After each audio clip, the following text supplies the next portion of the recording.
didn't talk about it last week, lest I would be accused of encouraging and putting ideas into into see. their heads. So I thought, okay, let's wait, let's have them do their thing, and then we talk about it afterwards.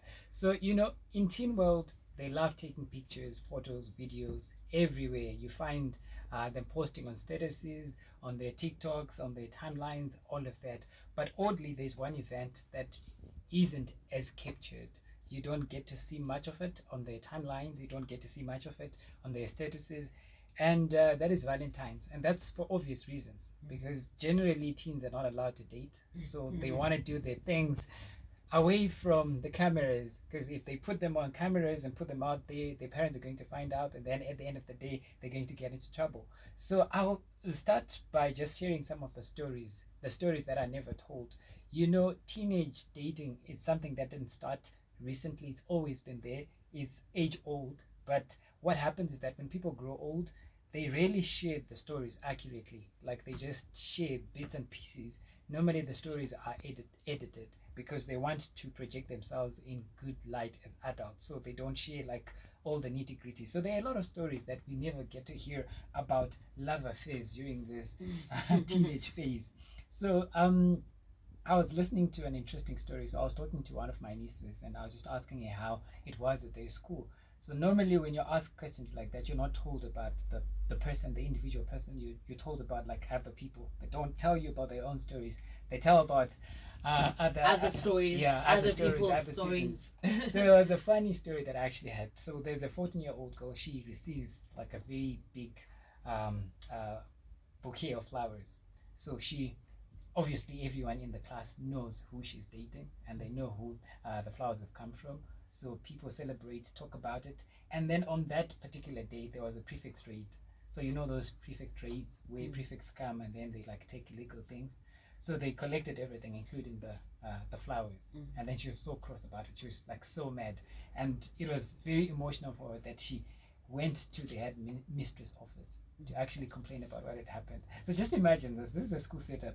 You're not even allowed to be doing you're not even allowed to be doing this. And then she went there, and then she explained the issue, and then until the head had to like intervene. So she intervened, and then she was given back her flowers. So she got back her flowers. Yeah, I see. It's funny how maybe it's something that we underestimate and we never look closely into. Puberty is a real thing, and the emotions associated, the sexual ages associated with that are so strong, and sometimes they even overwhelm fear. They overwhelm emotions of fear. So a person suddenly loses their fear just to do how they're feeling inside. This explains why sometimes a child would sneak out in the night to actually go and just be with a boy or be with a girl. This is something what that's were you very, thinking? They yeah, were not this is feeling. very dangerous. What were you feeling? Yeah. Not thinking. So Yeah. they're not thinking. They're Yeah, feeling just that more. feeling. Yeah, and that feeling overwhelms the feeling of fear. So anyway, she ended up going there, and according to my niece, her defense was these prefects were taking these things because they wanted to go and give these presents to their girlfriends. They'd not bought anything, so so they wanted to do. So this is one of just the examples of the stories that you would really hear. And if you're a parent of this girl, probably you never had the story at home, but it actually happened.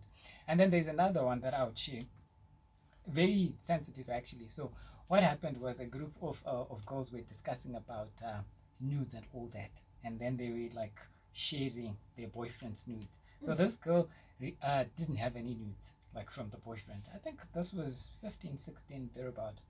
So, this year. Yeah, this year. I'm in the ages. Yeah, this actually happened this year. Oh, okay. 15, The 16, ages. the ages. Oh, I the ages see. ago. So they're discussing about it. So she didn't have any nudes. So what does she then do? Because she also wanted to like be part of the clique, also share with a friend. So what does she do? She starts a conversation with the boyfriend about nudes and all that. They'd never done that, and then the boyfriend seemed very excited. He's like, I'm all for it. I'm gonna send you, but then before I send you, you send me yours. And then she sent, and then the boy wouldn't send his. Like, she kept nagging the boy wouldn't send his. And then what does this boy do? He goes, he then leaks the girl's nudes out. So you can imagine, think about the reason why she even wanted the nudes in the first place. It had nothing to do with them and their relationship. No. It's just like a clique and a friendship, a group. And then she also wants to be like everyone else. They want to discuss these things, and then she ended up in this mess. But once again, these are some of the stories that you never hear, because they take all the cameras off when they're having their own issues. So today, first of all, I want to share with our listeners, especially parents. And interestingly, teenagers are also listening. Some are on half term, so some of them are on holiday right now, and they could be listening to the radio. So I'm talking to teens as well as to parents. I just want to talk about some of the things that I call inconvenient truths or facts. So these are things that we need to acknowledge or accept as parents. Sometimes I call them inconvenient facts, because these are things that we do not want to acknowledge, because we feel that if we acknowledge them, we will just feel somehow low. So we want to feel better. I don't know if this has happened to you. Maybe you've lost your car keys or $100 bill. Then you actually check your pockets and you see that there's nothing. But after 5 minutes, you want to check again. Yeah. To just be sure. Yeah, there's just a feeling you get. You actually know that there's nothing in there. They couldn't be in there. I've already checked, but you want to check again. So this is what happens with inconvenient truths. You want to deny them, even though they exist. You want to deny that fact so that you just feel better. So the first fact here is that teenagers actually get heartbreaks. So real heartbreaks. You know how sometimes maybe your son is doing some crazy thing and you're trying to warn him, don't do that. Then he keeps doing it. He gets hurt. Ano chema. And the pain is real. Just because you had told them not to do it doesn't mean the pain isn't real. So yes, we don't want our teens to to date. We don't want them to be dating. They date, they'll get heartbreaks, real ones, and they actually get hurt. And sometimes teenagers actually formulate their whole perspectives about love, even as adults, from those heartbreaks that they'll have gotten. Sometimes they get into depression and they don't know how to then open up to you and say, okay, I need help on this, because they got depressed while doing something that they were not supposed to be doing, according to you as a parent in the first place. Where you actually really told them not to do it, and now they can then come back to you and say, this is what I'm experiencing a heartbreak. Like, a heartbreak? Yeah. How? You're not supposed to date. Why? So mental health issues are important. Sometimes when you just see your teen is depressed, it's best to take them to a professional, where they'll be able to open up and then receive help. And then the second thing here is I also know that we don't want to acknowledge this, but teens are sexually active out there. Like, if you look at the statistics of the number of teens who get STDs, STIs, and also teen pregnancies and all that, is just evidence to the fact that this is happening. So acknowledging that it's happening is better, because then you look into ways of how to actually avoid that and help teenagers. Then the other thing is that we also need to acknowledge this. Maybe many people do not know, but it is possible for teens to be sexually active even when they have never dated. So there's what's called situationships, where people find themselves in situations where they are kind of like, I don't know how to explain it. They can easily be romantic, but they hadn't planned it. So you know how sometimes parents have got a friend who's got maybe a son who is the other friend's age's daughter. Oh, did I say it the right way? Okay, they're age mates. Yeah, they're age mates. Yeah, they're age daughter's mates. age. Yeah. So the moms are friends, right? And then the other one is a son who's age mates with the other person's daughter. So things like that. So maybe they often visit each other in Wasaravari too, and they just in their own space. In the process, they find themselves doing things that they didn't even plan to, because they're teenagers. Hormones are on overdrive. So things like that also happen. And it's important to just talk about that and put boundaries. We shouldn't be just too trusting. Okay, we're also friends. We shouldn't be too trusting, because sometimes things like that happen. And sometimes it's not also situationships, but it's through spiking.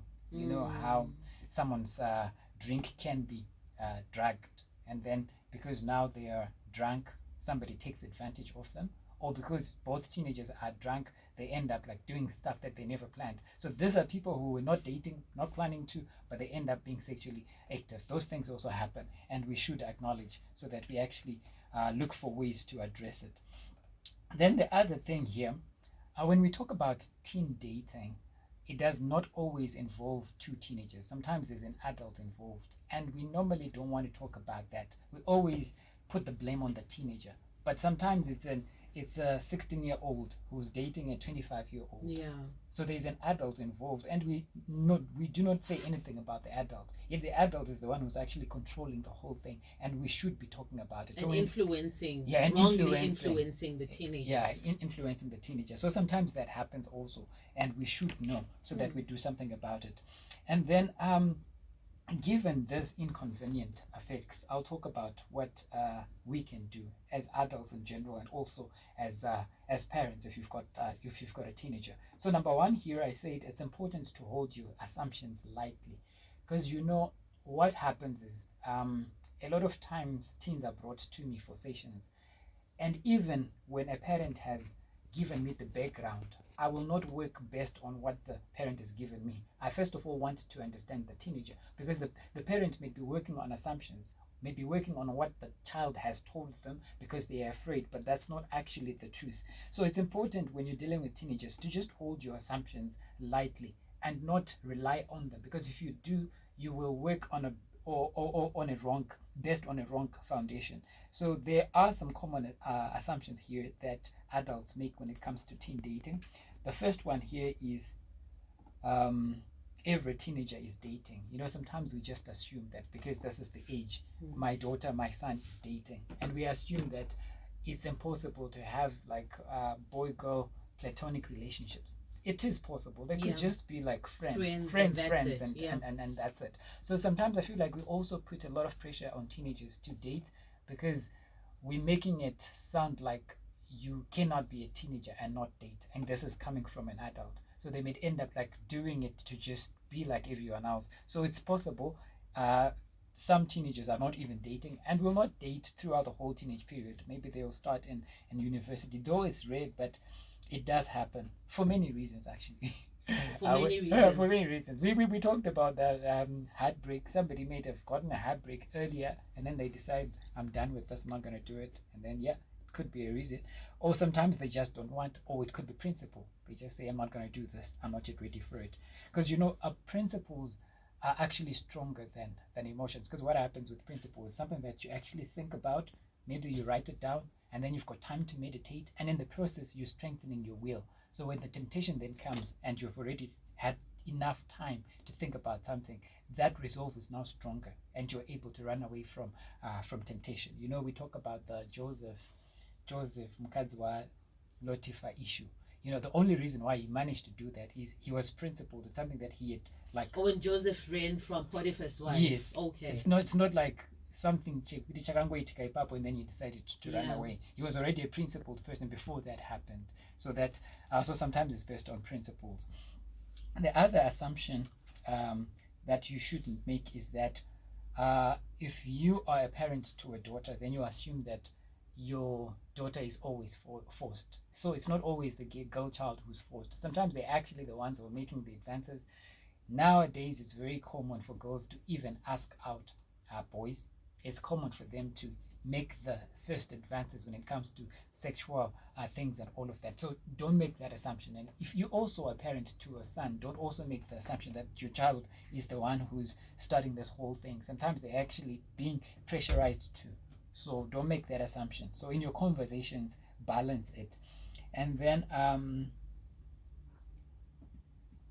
the other thing here, I think I've already talked about it. I've talked about values being more powerful than thoughts. So it's important to talk about values, to talk about what as a family you believe, to talk about even the spiritual side.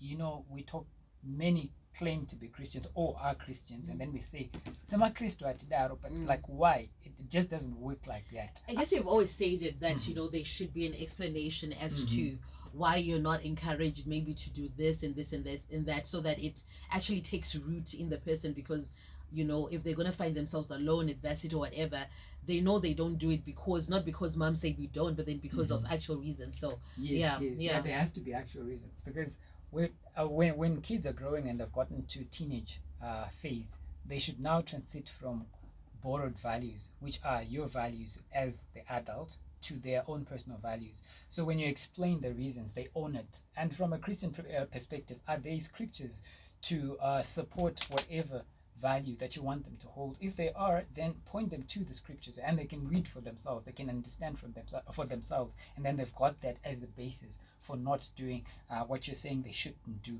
So these are things that that happen, like in the teen world. There's a lot of dating that happens, there's sexual activity that is happening, and acknowledging that isn't necessarily encouraging it in your home, but it's basically gives you an opportunity to then think about, what do I need to do? If this is happening, then what do I need to do? How do I need to prepare my child? We're just talking about Valentine's. This, I've given an example of what happened at one school. I won't mention the name of the school, like it's so I haven't mentioned that school, but in every other school, normally there's actually a kind of program, even an official one from the school authorities. They could see Valentine come in red and white, and obviously their intentions are not bad, but in the process, there's also the other, like, real Valentine thing that's happening in there, and your child is in that space. So have you had conversations? If you haven't had conversations, how are they supposed to contribute, like, within those talks? How are they supposed to handle the pressure? Even as adults, sometimes believe in Valentine, what, but the day comes and then there's pressure from everywhere. You end up saying, pizza, things like that. So if you as an adult can feel that pressure, imagine your child in that space. So it's important to have those conversations. Anyway, we are on half term, like I said, and tomorrow it's a special day, it's Youth Day. Most teens and kids are not going to school. So if you're a parent of a teenager or a preteen and you want them to have something fun, something educative to do, my WhatsApp number is 0773 606 728. I've got some programs tomorrow, so you can just hit me up on that WhatsApp number. I'll give it for the last time, 0773 606 728, and I'll give you details. Wow, Coach Tafadzwa, thank you so much for making time. This information that you share with us is pure gold, and we truly, truly appreciate it. Thank you so much. You're most welcome. It is teenzim.com right here on the Morning Galaxy on Star FM, taking our time to